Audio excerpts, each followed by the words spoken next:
Hi guys, welcome to this last episode of 2019.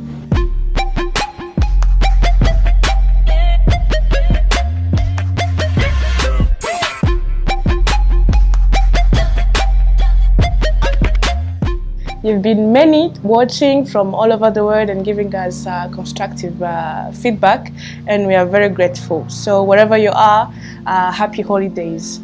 So if I say Margaux Wong, what do you know about it? I know fashionistas already have a hint.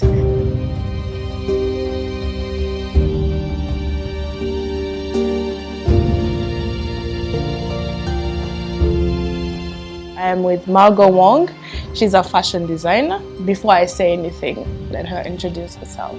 My name is Margaux Rusita.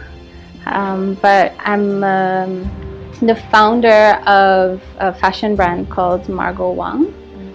I am originally from Guyana in South America. I've been living here in Burundi for 10 years. We can call you our own. Yeah. Yeah, so I am a Murundi Kadzi. I'm married to a Burundian, Simba, and we have 4 children. Okay. So Margaux, first of all, how did you have this idea of starting a brand and calling it by your name, Margaux Wong? And how did this become all these beautiful things we see behind us? Because it's quite beautiful. How did it happen? Well, I've been an artsy girl since childhood, and I think art has been something that has helped me to go through difficult situations. Being the child of a mom who has mental illness, and watching her herself be an artist, painting and drawing, and encouraging me to do the same. As I grew up, I found that creating things, making things, being innovative helped me to cope, with having a mom who was physically there, but not always mentally there. So for a long time, it was a coping mechanism. It was a window that I could open when I needed to breathe and I needed some joy in my life. When I was in high school, my dad moved me from the regular high school in the city and sent me to boarding school for good reason. And that's where I actually started to have like a deep passion for creating things. I would go down into the studio while everyone was asleep, and I would sculpt with clay, or I would draw, paint, do different things, listening to music, and that helped me as well through that season. But by the time I finished high school, I knew that I wanted to follow art as a career. I wasn't sure if it was going to be designing and fashion, but I knew that I wanted to innovate and create. So that's where it started.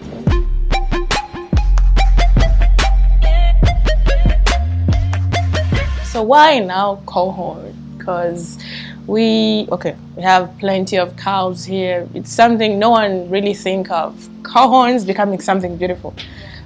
How did you come up with recycling, if I can call it? Okay, so where I grew up, we weren't like rich people. We lived in a poor neighborhood. It was a humble upbringing. But what I learned growing up is how to use materials that are around me to create something that I needed. So I would always look for things in my backyard to make something, or if I needed to, a substitute for something that I needed. It was always easy for me to say, oh, I could use that bottle. Oh, I can use that. So coming to Burundi from England, where you know, there were like hundreds of bead shops, hundreds of places where I could easily buy materials. Coming here and then finding that there was not a single shop where I could find beads and, you know, these trinkets to make jewelry. I knew that I had to find a solution. I knew that Burundi was a cow country where cows are revered, I guess, and valued. But I didn't think about cow horn until I visited some East African countries. I saw people using cow horn and bones and so on. And I even went into bead shops. Like, there are dozens of bead shops in those countries where you can buy beads to make jewelry, the Maasai beads, these kinds of things. But then I also realized that a lot of the materials in the shops were Chinese. So they would say that it's a glass bead, but it's actually a plastic bead. And I've always been, as a designer, very conscious of the materials I use. So I saw cow horn being used for jewelry, and I thought, I can do that. But I wasn't happy with the finish that I saw. So my imagination started to go wild, because I thought, it's such a beautiful material. If only I could find the right people to create the things that I see in my head and to finish them at the, I guess, the quality that I would like, I think I could do something good, you know. So came back to Burundi looking for people who work with cow horn. Couldn't find anyone. But some friends of ours heard that we were looking for artisans and directed us to Buiza, in a certain area on a certain street where artisans were working with ivory, which we all know is, you know, an illegal material to work with, to be caught with, to source, to purchase. But I thought, okay, let's go talk to these artisans and see what their life is and if they could recommend something. Then I found a really gifted artisan, and I asked him, I said, can you create things out of cow horn? Because I saw that his work with ivory was very beautiful.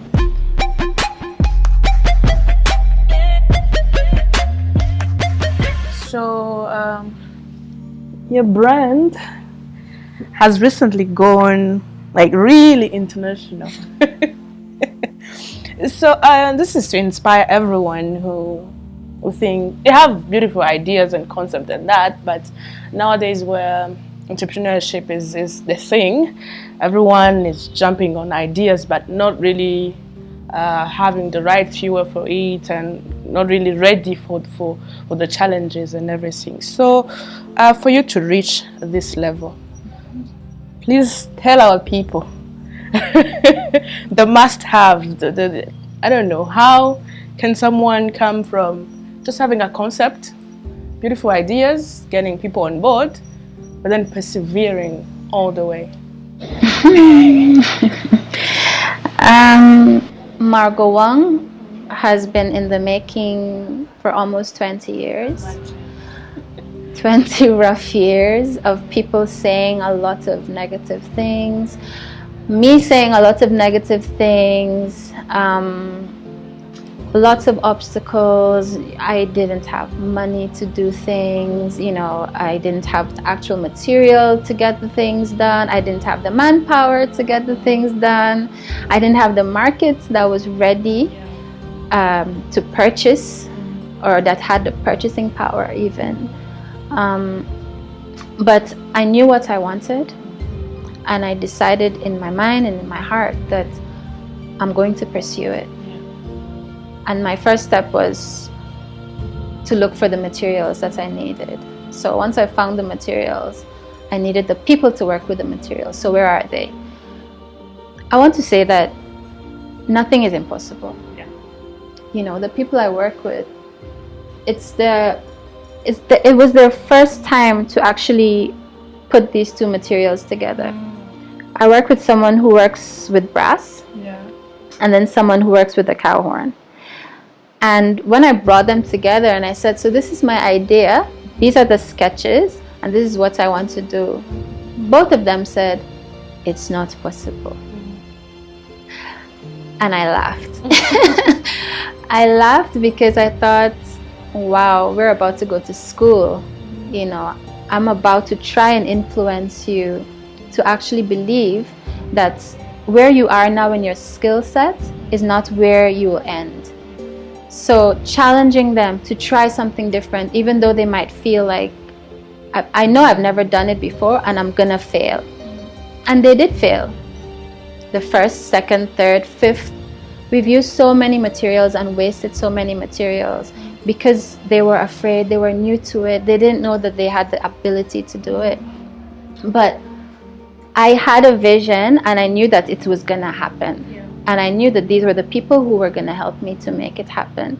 But I also knew that I had to be patient and I had to be compassionate, and I had to understand that their background is different from mine, their level of faith is different from mine, their confidence in themselves is different from mine. So I had to step up and put my desires behind and say, you know what, it's going to take some time to work with these people, to get them to a point of belief, so that eventually we can create this thing that's been playing in my head for the last few years. And you have to do that.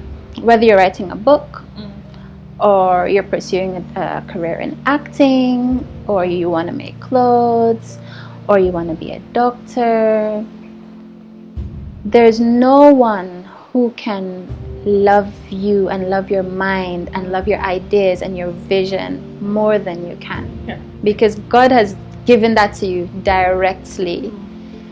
So we have to be brave. We have to be courageous.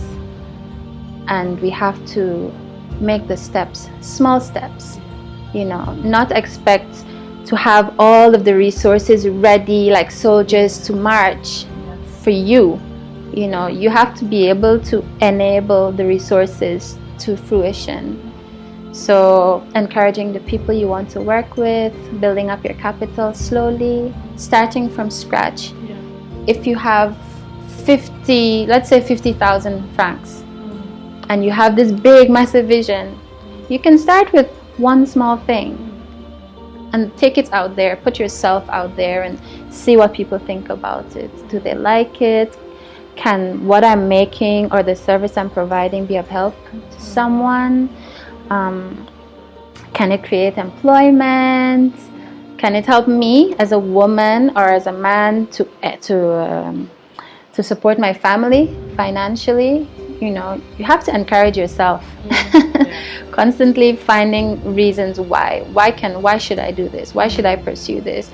As opposed to why not?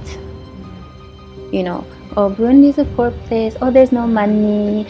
Oh, I can't find workers. Oh, the tailors are unreliable. I know all of the reasons. But you have to constantly be positive and encourage yourself every step of the way. Yeah. So I think everyone who has amazing ideas, they're sitting on it. You've been planning for years. Oh, this new year I will do A, B, C, D. And then next year comes, nothing has been done. So I think you've been encouraged. You see that she started from zero. Now she has a brand that is going international. She's been featured in BBC. You can check on Facebook, her Facebook page. I'm not lying. So dreams do come true. So as you have resolutions, as you have things you want to achieve in 2020, be inspired by Margaux and what she achieved. So I thank you for watching. See you in 2020.